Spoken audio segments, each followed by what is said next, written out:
Hey, good afternoon, everybody. Damon Gonzalez from Latinbox Sports. We are here this afternoon live on the Slip Punches shows. I'm glad to be back. Glad to be back with the fans, man. We appreciate everybody tuning in to the show. We thank you to all the supporters, to all the sponsors, Empire Pro Tape, RX Water. We thank you for everybody for tuning in and listening in. We have a special guest coming on our show. Big shout out to Dukes up north. Duke gloves, man. Some tremendous gloves, man. Appreciate you guys. We sporting the shirt, man. Some great fighting gloves for the fighters. They designed some really nice stuff. So anyway, we're bringing a special guest onto the show, and we're so delighted to have her come on. Ladies and gentlemen, let's welcome Tiara Brown to the show. Champion Tiara Brown, welcome to the show, to the Slip Punches show. Good afternoon. Thanks for having me. Oh man, it's so humbling to have you join us on the show this afternoon. This has been such a journey for you as a fighter. You started off in your young career fighting as an amateur. You've done and accomplished so much.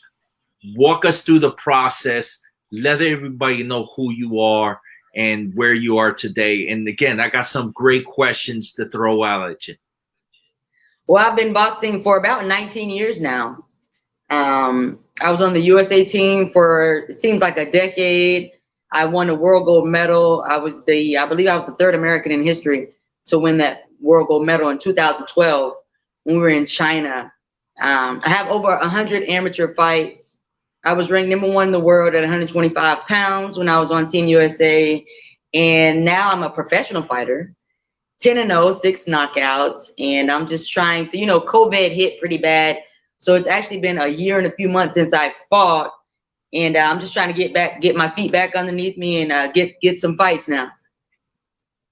Man, T-Baby, that's the nickname. How'd you come up with that nickname? That's a dope name, man. I love calling you that, and I've been supporting you for a minute. Oh my God, for a while now. People have been calling me T-Baby since I was in high school. It's been so long, and the name just stuck. I liked it. I'll be like, yeah, it's me, T-Baby, the one and only. So yeah, it's been a long time.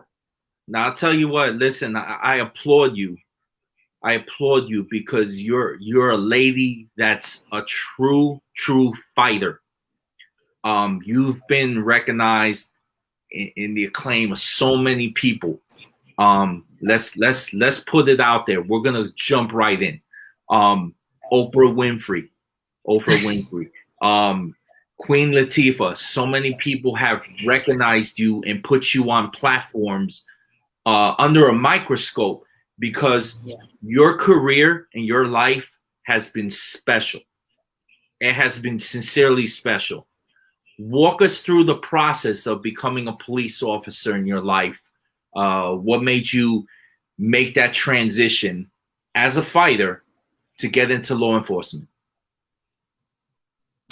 So I went to college. I have my bachelor's degree in criminal justice. So I always knew at some point of my life, I wanted to work in law enforcement. But, I was boxing all the time. And that was my job. Being on the USA team, that was my job. It really didn't leave room for anything else. It wasn't until 2015 when my best friend, shout out to Raquel Miller, when she stated that she wanted to turn pro, right? So I was like, okay, well, that's my bestie. If she goes pro, I'm going pro too. So as a professional, we all know women, don't get treated the same as our male counterparts. And we have to have jobs, So I figured at that moment, I was staying in Washington, D.C., so I needed to get a job. So that is when I decided that I would enter law enforcement. I was a police officer with the District of Columbia for 5.5 years. The first African-American female in history to be named Police Officer of the Year in the nation's capital. That was out of 3,800 police officers. You were named. What?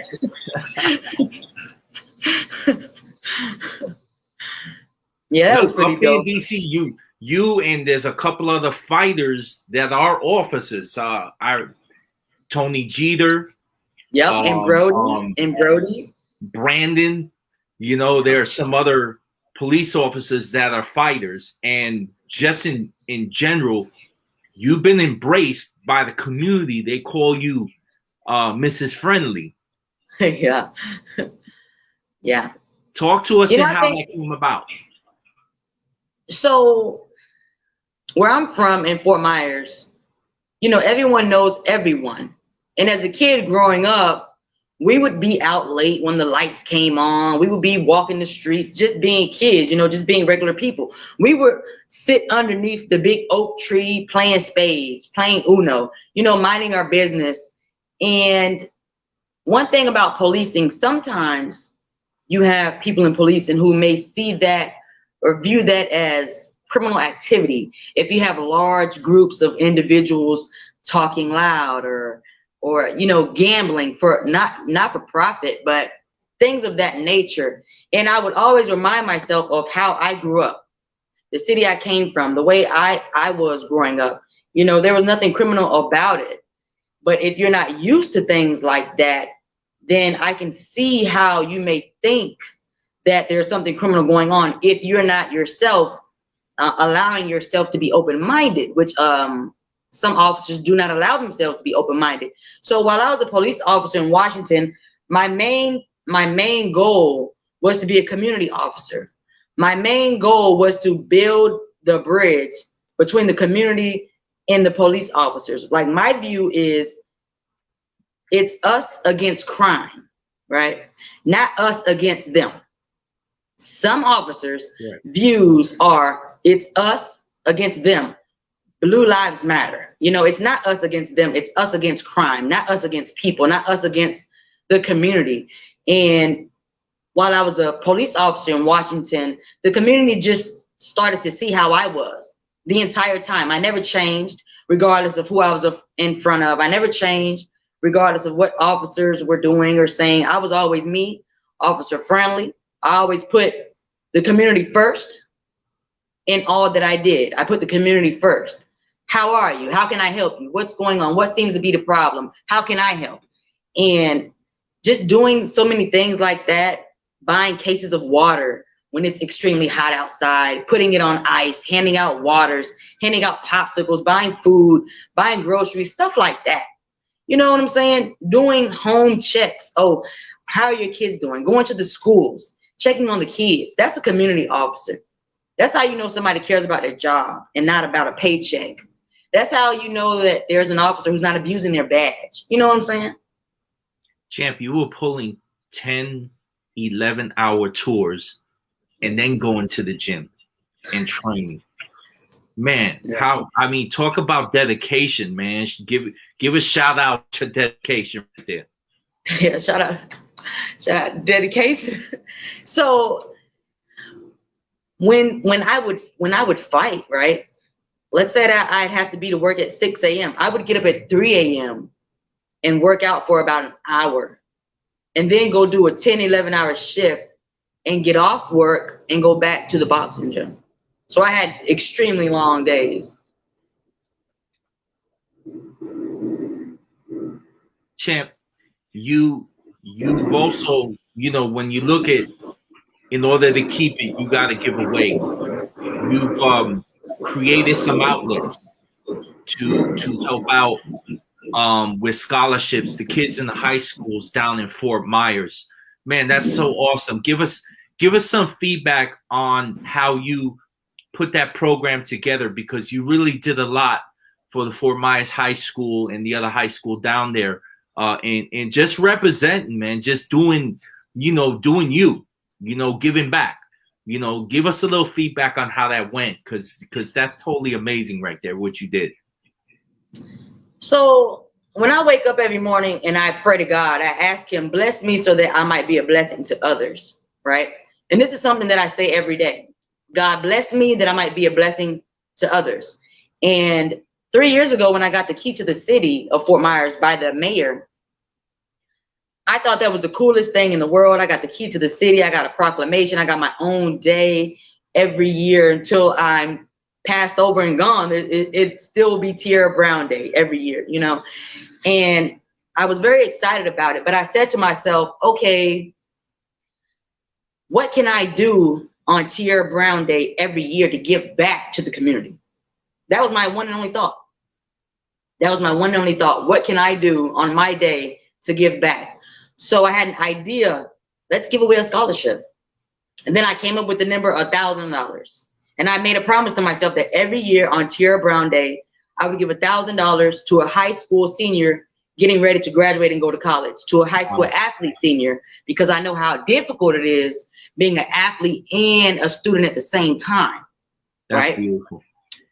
And so I've been doing it for the past 3 years. And this year, when I tell you God blessed me, right? We have a guy, his name is Keith White. He works with the Fort Myers Police Athletic League, and he matched my $1,000. So we were able to give away $2,000 to 2 separate senior students, and it was the greatest thing. You know, it's wonderful to see someone get great grades and set their minds and their goals to accomplish much more than high school. So I want to be a part of that. I want to be a part of the youth. I want to be a part of inspiring them, motivating them, letting them know, hey, it doesn't matter where you come from. You can come from the slums. As long as you believe in yourself and you have that good, positive team pushing you, you can do whatever you want to do, whatever you set your mind to doing. You can be whatever you want to be, regardless of who's telling you that you can't be it. When I was in high school, I had a teacher tell me I wouldn't graduate. I had a teacher that used to pick at me because I had an IEP. You know, I was diagnosed with ADD, ADHD. I was on Adderall. You know, it took me longer than it took other students to learn. Yet I graduated high school. I went to college. I graduated college in 4 years. I took full loads. Even though I was on a full scholarship for cross country, I still took stacked classes just to prove to myself that I am someone great, I am someone special, and I can be any and everything that I set my mind to be. And with that scholarship, I think that it shows the youth that there are people that care about us, you know, because it's hard being someone of color and wanting to go to college, right? Our parents, they have to work so hard, they struggle. You know, you have parents that live from paycheck to paycheck. You have students who have graduated college 5-10 years ago who are still paying off their student loans. That's sad. You know, that's sad, but that's the reality we live in. No one should have to go broke for wanting to get an education. So I said to myself, I'm going to do all that I can do to help. And you make the transition, champ, and you're back in Fort Myers. And I'll tell you, you know, you going back to your roots and linking up with Coach Ojeda or linking up with the POW program, man, you being around the kids down there, how awesome is that? So I grew up as a POW athlete, right? I was, 13 years old. So I feel like it's a part of me. I go in the gym, I have my own wall, you know, with old newspaper articles, one of my old USA team headgears, and the kids, they adore me and I adore them. They put a smile on my face, you know, they energize me. They just keep me positive. Even when I was going through the whole COVID and not fighting for over a year, just seeing them in general, talking to them, going to watch them fight, it would inspire me and motivate me to keep going. You know, I look forward to every day going to the POW program to be with the kids because I started with the POW program. It's just beautiful. And I'll tell you what, you're on the go. You just took a recent trip up to Chicago, and the undisputed champion Catskill, she's up there with Coach Ramos. Big shout out to Coach Ramos and the champ. Shout out. Oh man, I love them to pieces. They're awesome. Champ, how was your experience up there sitting with the champ and of course being around Coach? Walk us through that. Talk to us about your experience up there in Chicago. I had the greatest time. Let me say that first. Major shout out to Jessica McCaskill and Coach Rick Ramos. Those two together, they're like a super dynamic team. You know, they're humble, they are positive, There's no ego. There's no boasting. There's no bragging. There was none of that. We trained hard all the days I was there. We wined and dined. You know, we had a great time. And I think it was truly a blessing that I was able to go there. I remember it actually, I think it was a plan that God set in place, right? Because I'll tell you what happened. And it's no shame in me saying this. I would say maybe 2 days before, well, actually it was a week. One day I was out running. And while I was running, I was praying to God. And then I started crying. Because it's been 1.5 years since I fought COVID. I was going through things with the promoter that I was, through the promoter that I was with. And I said, God, this is causing me so much sadness to train twice a day, every day, for over 365 days, and still no fight. I was like, I don't know how much more I can take. And I just started crying. I was like, can you please just help me? So then I sent out a tweet, right? About, you know, what I just said. Right. Within the hour, Rick Ramos was hitting me up. It was like, champ, you know, come to Chicago. I'll fly you here. Come spend some days with us. And I was like, God, is that you talking to me already? Because I was just talking to you just a few minutes ago when I was running and crying, you know, but that's how he works. And they flew me out there to Chicago. They opened me with loving arms. And I think that we are going to be in each other's lives for the rest of our career. That's awesome. That's beautiful news. Now, I'm sure you're planning and there's stuff coming up soon. You contemplated the idea, just to put it out there, you contemplated the idea of bare knuckle fighting. Is that something still in play, or is that just something that you're just thinking about? I actually would like to do the bare knuckle fighting. And I was offered a fight for bare knuckle this month, but I haven't fought in over 1.5 years, right? So I kind of wanted to have a boxing fight just to get back in the groove of things before I go all out bare knuckle, because people think that bare knuckle fighting is the same as boxing. It's not. Okay. It's not. First of all, you don't have no gloves. Your hands are wrapped like this down. Those knuckles are open. I used to street fight as a kid. It's a big difference, you know. So hats off to everyone in bare knuckles, whether it's female or males. But that is something that I am still open to doing. Okay, very good to hear that, because I'm gonna give David Feldman a shout out, man. Definitely on that one. He's doing this thing. It's rising. That bare knuckle fighting. I mean, I like it. I like it. Toe to toe, bear the line, get on there. Definitely. There's a big one coming in Miami soon too. Yep, I believe it's June 29th, maybe. Or June 19th. I think it's the 29th, maybe. Now you're right now training, and you're looking at a fight coming up soon. And how's things going with that, and getting into training camp? How are things in camp?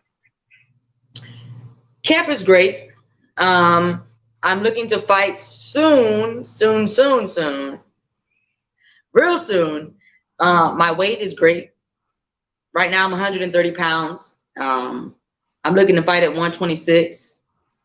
And I'm sparring 3 times out of the week. Strength and conditioning is great. I'm a pescatarian vegan, so you know I don't eat any dairy. I don't eat meat. I eat a lot of seafood and vegetables, fruit, beans, things of that nature. So I feel great. I drink 1 gallon of water a day. I make sure I get at least 8 hours of sleep. I'm ready to fight. I could go tomorrow. That's what's up. Definitely, we got to make a plan. Get you to come up to Tampa for a day or two and do some sparring up here in Tampa. There's a lot of work up here in Tampa. As well as Sweatbox Gym. We go there.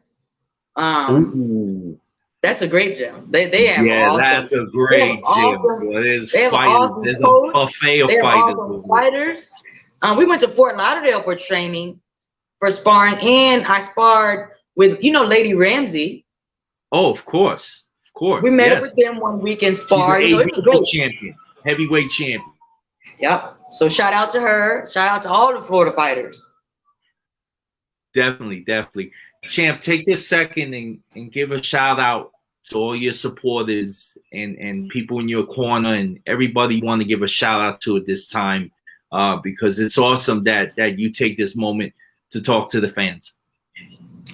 There are so many people that I'm so grateful for, you know, and especially like when I left the police department in Washington, I won't say it was on a whim because I had prayed because of the things that I was seeing, right? And the things that I didn't agree with that was going on. It was on my spirit to do what I did and to leave. And in that moment, right, I didn't have a job set in play, you know, but I had a support system of people who always made sure I was okay, you know, so they know who they are. I want to say major thank you to all of those people. And thank you to all of my fans, all of my friends, all of my family. I don't want to name people because then I don't want to leave names out. And then some individuals like, oh, you didn't give me a shout out, champ, and then feel some type of way. I don't want to leave anybody out. So I just want to say thank you to all those people who have been with me since day one. Even if you weren't with me since day one, but you're with me now, I thank you to all of my fans, all of my supporters. And if you're not with me still, I hope you jump on, you know, because I'm rooting for me to win. And when I'm blessed, other people can be blessed. And yeah, I want to give another shout out to Jessica McCaskill, Rick Ramos, my coach in Maryland, Ernesto Rodriguez, my coach Jose Ortega from the Fort Myers PAL, my PR in the ring, Christine. Shout out to you. Shout out, major shout out. Christine's awesome. We thank her very, very much for manning this interview with you. We've been following your career since the beginning. And keep on punching, champ. We're definitely there for you, and we're excited. We're hoping to see you back in the ring soon. Thanks, I appreciate it. And I tell you, when I get in the ring, I will not leave. There will be no doubts. I'm gonna give the fans what they've been waiting for. I know a lot of people have been waiting to see me fight. I appreciate everyone who still has been with me through over 365 days out of the year while I train every day. I try to keep, you know, videos posted, pictures posted, and I appreciate the engagement. Thank you. The one fighter that we tried to get on, he didn't come on. We were hoping he would come on. Kid Austin down in Texas. Oh, Kid Austin? Yeah, he wants to give you some love, but he didn't come on, man. Oh yeah, he's probably training. Kid Austin had a fight. What was it, like 2 weeks ago? Maybe he knocked the kid off. Yes, he fought. I was actually working that event. It was the Boxeo Telemundo event here in Florida. Next time he fights for Boxeo Telemundo, I'm gonna VIP you so you come out and watch the fight. We definitely would love to have you, or maybe have you on the card too. I was just about to say, tell Telemundo I'm down. Hey, all of my coaches speak Spanish, so we can get in the ring too now. That's what's up. Champion, thank you so much. How can the fans that are just getting to know you, that don't know you, how can they follow you on social media? So mostly I'm on Instagram. My Instagram is tbabyanointed. Please follow me. If you follow me, I always follow back. My Twitter is Tiara Brown Box. I'm on, I'm not that savvy with Twitter. I'm trying. And I'm on Facebook is Tiara Brown. But mostly Instagram, I'm always on Instagram. Awesome, champ. We really, truly appreciate this interview. And we hope to have you back on the show. Anytime. I appreciate you bringing me on. Thank you, champ. Keep on punching. And I'm going to get with you because I want to buy one of those shirts. Oh, I'm actually going to get some new merch made now. Maybe like next week. So just let me know your size. Let us know when you're dropping them so we can put them out there to everybody. Most definitely. I appreciate the love. Thank you, champ. We appreciate it. Thank you for coming on the Slip Punches show. No problem. I head to the gym now. All right. Do your thing, champ. We're excited. We hope to hear your fight announcement. Take care. Thank you. Thank you, everybody, for tuning in on the Slip Punches show. man, awesome interview. We appreciate the fighter coming on. She's a great young lady, great young fighter. The best is yet to come for her. We thank you. This is Damon Gonzalez tuning out on the Slip Punches show. We'll be back Friday, tomorrow, with another exciting show. Have a good afternoon.